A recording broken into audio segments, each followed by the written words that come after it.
Hey,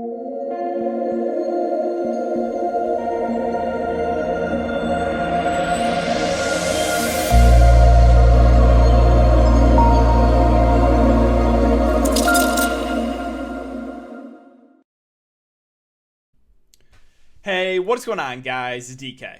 Back at you with another video here, debating the 11-game NBA main slate on Monday. Before I get into the video, if you guys are new to the channel, welcome. My name is DK. I make daily videos and live stream for NBA and NFL slates on Draftkings. I'm now making videos for NBA Top Shot as well. Be on the lookout tomorrow for NBA Top Shot video. I know I haven't uploaded in a while for that, but should be having one up tomorrow. If you're unable to watch his YouTube videos, I also upload an Apple Podcast. So link down below. It's called the DKDFS Show. If you're interested in signing up for premium content, I offer that at patreon.com, an esports package, which includes Call of Duty and CSGO, as well as an NBA package. And I do want to thank Prize Picks for sponsoring this episode. If this is your first time watching these videos and you're not familiar with Prize Picks, again, what the idea is, they will post players with fantasy projections, fantasy score projections, and you will either take the over or under based on which side you lean. These will move throughout the day, so if you like one that you see right now, you should hop on it and either take the over or the under, whichever you prefer. You can mix and match sports. They have MLB, they have second half contests for NBA, the fourth quarter contest as well, esports, golf, everything. So if you guys want to try it out, you can sign up. Use the code DKDFS. DKDFS, all one word, link down below. You will get 100% match up to $100. You put $100 in, you get $200 to play with. And what I always say is it's a nice change of pace, right? Because you're not playing against anyone. You're just playing against the house. So, again, if you want to try it out, code down below, DKDFS. All right, let's get into the video. Before we talk about players and the prices for this 11-game slate, we can look back lineup here from Sunday. So one a little bit contrarian on this Sunday slate. One with Malcolm Brogdon, Cedi Osman, Kelly Oubre, Giannis, Jakar Sampson, Halliburton, Mo Harkless, and Draymond Green. Here I can get out of the way so you guys can see. So I was really surprised when we saw Giannis Antetokounmpo at 18% and Russell Westbrook at 80%. Now, sure, I got super lucky with the Russell Westbrook fade. I'm not going to lie. Like, that was one I was so nervous about not having Russell Westbrook. But I just figured, all right, Giannis has, I thought, a pretty similar range of outcomes as Westbrook. I knew he would be lower owned, so that's why I went with Giannis. Now, again, did get lucky that Giannis had a solid game for 61, and Westbrook had his absolute floor game of like 40. So, no doubt about it, right? I did get lucky with that fade. What I'm tilted about, a little bit mad, is Brogdon. Low-owned Brogdon, absolutely smashing. Blowout. Doesn't play the fourth quarter. I'm just like, because Westbrook is the chalk, Steph Curry is the chalk. Brogdon playing the fourth would have been massive for me. So he still had a great day in only 3 quarters, but a little bit tilted that game not stay close. Again, Cedi Osman, once we got news that he was starting, I thought he was a clear value at 3.1K. Jakar Sampson tilted me again. He got an early foul trouble, but did end up getting there, 20 fancy points. Again, the reason he was viable is because he's mid-price starting center. Halliburton, I thought, was also a pretty clear play once Fox was announced out for at least a week. He has 19.5. Harkless with only 6.75. Not the best. I could have played Sumner over him. Definitely should have, right? That's one looking back on it. Sumner had a really good game. Harkless, unless he has a big second half, probably made the wrong decision there. I did talk about the Patreon last year because a couple people asked me like Harkless versus Sumner. I said, hey, I think Sumner's probably slightly more optimal play. I'm just going to go Harkless though because I'm kind of going a mini game stack here in the late game. So yeah, I used Oubre, Draymond, Harkless, Halliburton. Draymond with 20 at half. I'll take it. Draymond Green, as long as he keeps this up, has been playing pretty well for me recently. So that is it for the look back, guys. I'll let you know how this finishes. Right now, looking decent. Again, the Westbrook fade was huge. But Steph Curry is popular in this contest, so if he goes off like a big second half, I could be in trouble. So that is, again, that's the update on how my night is going. We have 3 of the 11 games out right now. We have Bulls and Heat at 206 over under. The Heat are 4-point favorites. Clippers and Pelicans at 227.5 over under. The Clippers 3.5-point favorites. And Jazz T-Wolves a 230 over under. The Jazz are 10-point favorites. Oh, I forgot one more thing, guys. Had to update you guys in best ball. We're moving on. We're moving on to the finals. I honestly have no idea how this happened. Again, missing my top 2 players. No LeBron, no Kawhi. Doesn't matter. We're moving on. Ended up moving on pretty easily, winning by over 100 points over the guy in second place. So Kyrie, John Morant were massive this week. Obviously, again, got a little bit lucky with the Nets having some injuries. Draymond Green has been solid. Norm Powell is just kind of, that's where, this is my weakest spot as forward is without Kawhi and LeBron James. I also have Serge Ibaka. He's injured. I only have 3 healthy forwards, and you have to, 2 of the guys have to be in your starting lineup. Have to count. And I have Draymond Powell and Robert Covington. So really do need Kawhi and or LeBron to come back for the finals. The finals is 2 weeks, but if they could return sooner rather than later, that would be great. Again, Kat, Brogdon, and Capella, who did return today. Had a subpar game, but all I really needed him for was to play and basically had it locked up. So moving on to the finals. Again, this is a $555 entry for those wondering. Right now, I'm guaranteed $5,000. The payout structure is there's going to be 4 players left. So fourth place gets $5,000, third place $7,500, second place $10,000, and first place $20,000. I think the only way I really have a shot at the first place is I need Kawhi, LeBron back as soon as possible. Unfortunately, I was looking at LeBron news, and it doesn't seem like he's returning anytime soon. And Kawhi, haven't heard any update either. So it's going to be tough for me to win the finals without those two. I will say that. All right, so San Antonio and Washington. Let's start off here. On the Spurs side, DeMar DeRozan, it's a good matchup. Price point doesn't look the best, but hey, should play 35-plus minutes. Again, love the matchup here. So DeRozan firmly in play. DeJounte Murray don't mind for tournaments. Again, his production, but a little more up and down. DeRozan more the consistent player, but both those two viable. There's not much else here left for the Spurs. Jakob Poeltl did play 37 minutes, but I think that was more of an outlier. Normally, he hovers around 30. Yeah, so there's just really the Spurs, even though it's a good matchup, there's not a ton I love. I think DeRozan is probably my favorite play on the San Antonio side. On the Washington side, so Russell Westbrook was the absolute chalk today and had a bust. I'm fine going back there. Again, he will probably be coming at lower ownership after hurting a lot of people. But Westbrook normally has a super, super high floor as well as the high ceiling. Again, with Westbrook struggling, Beal had a pretty solid game. If you want to pivot, again, Beal's always the pivot in GPPs to Westbrook because you know he's going to come in at way lower ownership. Hey, Daniel Gafford, he finally played more minutes. I think he played like 27 and had like 4 steals, 4 blocks. He had a massive game. And I don't know why Washington doesn't play this guy consistently. He's actually good. So Gafford, I love for tournaments because the upside is there. And we just saw it. He had a massive game tonight. But the minutes, sometimes you can only play 14, 15 minutes. Like he played 15 there against OKC. So that is the risk with Gafford. Neto at 5.2 seems a little bit too pricey for me, and that is about it. I'm not playing Anthony Gill. Atlanta and Detroit. So again, Trae Young still out. Capella at 9.2K. Price point feels a little bit overpriced, but still a viable tournament play. Bogdan Bogdanović has been their number one. He should play big minutes. Good matchup. I think he's still solid at a price. Collins and Capella back. No, thank you. I will mention Goodwin did start the second half. If he starts this game, I would like him for value. So keep an eye on that and what they do with the starting lineup for Atlanta. All right, on the Detroit side. So Mason Plumlee.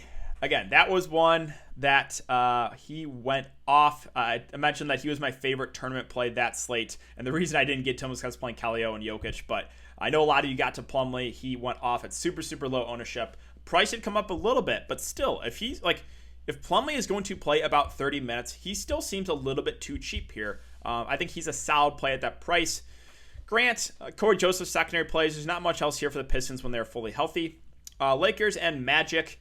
Anthony Davis did play 28 minutes that last game. Keep an eye on this on what the minutes limit's going to be for AD or if he's going to be on one. If there's no limit for AD, then I think he's a viable tournament play. Drummond at 7.4. Again, frustrating roster, but didn't play for GPPs. Then Schroeder is always the guy that I think is the safest of the Lakers. Should play big minutes and does have that floor of the assist. All right, the Magic side, not a good matchup here. They're a little bit thin. Carter Jr. was on a minutes limit. Him and Bamba should split the center run. I actually do prefer Bamba if they're going to split it pretty evenly because Bamba's the better point per minute guy of the two. Cole Anthony, I think, is a decent contrarian play. He should play big minutes. He was even playing the blowout too. So I don't mind Cole Anthony, but I'm probably not going to get to anyone else here on the Magic. Thunder and 76ers. Thunder team is just so frustrating. Dort is out. So Baisley, Maladon, Pokusevski, Roby are all viable plays. I will mention Moses Brown, the minutes are trending way down. He only played 7 the last game. They did play Roby some of the 5. He played 29. I think he's an intriguing play, but I don't really want to play him if Embiid does play. I don't like targeting centers against Joel Embiid. And Pokusevski, Maladon, Baisley, all viable with Dort out, but Tough matchup with the Thunder. Again, they're just a terrible team. Now, on the 76ers side, this is where it could get interesting. Ben Simmons out, Embiid, Tobias Harris, Furkan Korkmaz, all questionable. If everyone is out for the 76ers, you're going to want some exposure here. So, probably the first guy I'd look to would be Dwight Howard. Even though he won't start, he'll probably play 25-ish minutes. Would really like Dwight. And then you have like Milton, Seth Curry, Maxey, George Hill, Thibault, all become value guys I'm looking to if everyone is out for the 76ers. Now, if like Embiid, Tobias Harris, Furkan Korkmaz are all in, then I'm probably just looking to Embiid because of the great matchup, but there would be some blowout risk. All right, Cleveland and Toronto. So, Colin Sexton most likely out again in this one. Darius Garland becomes a pretty solid play at 7.5, and he's had a really high floor. He had a big game tonight as well. Should play huge minutes. I like Garland. Of the two bigs, give me Allen just because he'll play more minutes. He also had a pretty big game, so Allen over Love for me. And then Chetty Osman is a good value again if he does start. He played big minutes tonight, so yeah, would really like Chetty again if he is in the starting lineup. On the Toronto Raptors side, Boucher is out, but there's not much here with the big three. I mean, they're going to play big minutes. If I had to pick one, it would be Lowry, even though he shot 1 of 10 the last game. Kem Birch is at 4.8K. Should play 25 to 30 minutes, but doesn't really stand out. Not a ton of love for Toronto. Phoenix and New York, honestly, this is a game I'll probably be crossing off. Two good defensive teams, two teams that play slow. With the big three, Booker, Paul, Ayton, if I had to pick one, maybe Ayton. But again, I don't really like anyone here. Cam Johnson is a viable value if he starts again. He has played 34 and 33 minutes last couple games with no Jay Crowder. So if Crowder's out, you can look to Cam Johnson. On the next side, honestly, not much, right? Randall, contrarian option, but there's stars in better spots here. I'll probably just be staying away from this game. Chicago, Miami, Vucevic is a viable contrarian spend up, but that's about it. Kobe White's the guy I'm looking to. The price to come up, but he's playing big minutes, played 38. Now, will we get 38 again? Probably not, but I expect, 30 to 35. With no Levine, he is, him and Vooch are the number 1, number 2 on offense. So even though it's a bad matchup, Kobe White, a viable contrarian play. Other than that, like Daniel Tice at 4.3, mid-20s minutes, just a fair value. I don't think I can get to anyone else with like Temple, Sato, Patrick Williams. Ugh. On the Miami side, so none questionable, Hero questionable. If they're both out, if Dragic starts, playable, but he's just really not playing big minutes right now, so that does worry me with Goran Dragic. With Jimmy and Bam, yes, it's a good matchup. They're both in play at the top, but they're both a little bit pricey, I feel like. So there's not a ton I love in this game. Clippers and Pelicans, so Kawhi Leonard is still out for this one, unfortunately, for my best ball team, but that means Paul George becomes one of the best spin-ups of the slate. Really, really like him, even at 9.6. Love me some Paul George. Marcus Morris, Reggie Jackson, the other guys I'm looking to. Morris should play mid-30s minutes. Him and Reggie should be the number 2 and number 3 here with Kawhi Leonard out. So those two guys are firmly in play in the mid-range and up-tempo game. And Luke Kennard out too, so man at 4.8, assuming he starts as a viable value play. If you want to take a shot in Boogie Cousins, he's a really good point per minute guy, but right now he's only playing about 13, 14 minutes. You'd probably need something to happen to Zubac. All right, the Pelicans. So, Zion Williamson at 10.1K, I think is still viable here. Not necessarily the best matchup, but he's playing big minutes, so don't mind Zion. Lonzo Ball is no longer on minutes limit. He played 34 the last game, so because he's no longer on minutes limit, he's at least in play the mid-range. Keep an eye on Steven Adams. This is pretty big. If Steven Adams is out, then Hernan Gomez, Jackson Hayes become 2 of the best values of the slate. Hayes probably starts, but would look to both as value plays. So, yeah, keep an eye on that one. If Adams plays, then there's not much for the bigs I like. Utah, Minnesota. So, Utah surprisingly lost against Minnesota with no Mitchell. It's Conley, Clarkson, Ingles once again for me. Conley probably the safest. Should play 30, 35 minutes in a good matchup. Clarkson more the GPP play off the bench because he's more reliant on the scoring. Then Ingles, killed my lineup last game. 38 minutes, 1 of 9, and only 15 fantasy points. But still, again, the minutes are good to see. Bojan Bogdanovic is viable. He had a really good shooting game, but again, he's very reliant on the scoring. And then Royce O'Neal is just a fine value play 4.9. I'm really not looking to Rudy Gobert. On the Minnesota side, Cat is contrarian spend up. You can go there, but doesn't really stand out on this slate. Edwards, Russell, not a ton. Like Russell has played 29, 31 minutes the last couple games. If he's going to continue to play about 30 minutes, then Russell would probably be the secondary Minnesota player I would look to. All right, 2 games left, Memphis and Denver. So John Morant at 8.2K. This is more of a GPP play now, especially with Jonas Valanciunas in the lineup, but he should play 30 to 35 minutes. Again, he's been playing really well of late. So Ja, contrarian spend up is fine, and JV, kind of the same thing, GPP only play. Should play 30 to 32 minutes against a big front court. So it's Ja and JV for tournaments, and that is it for me. On the Denver side, I really like Jokic. This is a game that should stay competitive. Jokic should play 35-ish minutes. Great matchup here. So Jokic, one of my favorite spot-ups of the slate. MPJ feels a little bit pricey, but if you go there for tournaments, that's all right. Dozier, the big game with no Barton, but 5'2". Again, that seems priced about right. Should play around 30 minutes. So I'm fine with Dozier, but don't expect 40+ again. Aaron Gordon's been really disappointing. He's really not been good. Minutes have not been good either on him. So it's hard to feel really confident with Aaron Gordon, even at 5'1". It's really weird to say. Campozo, Austin Rivers. Campozo started, should play, over 30 minutes, a fair value. Austin Rivers even has gotten some run. He's not the best point per minute guy, but he is below 4K if you need a dart throw.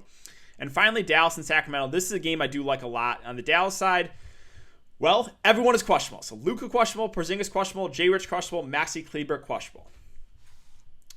If everyone does play here for the Mavs, it's the top two guys in Luka and Porzingis that I really like because of the matchup. Now, if all the questionable players are out, then you're going to want to load up on Dallas. So like Brunson, Hardaway Jr. become two of the best values of the slate. You can even look at Dorian Finney-Smith, but prefer Brunson, would prefer Hardaway Jr.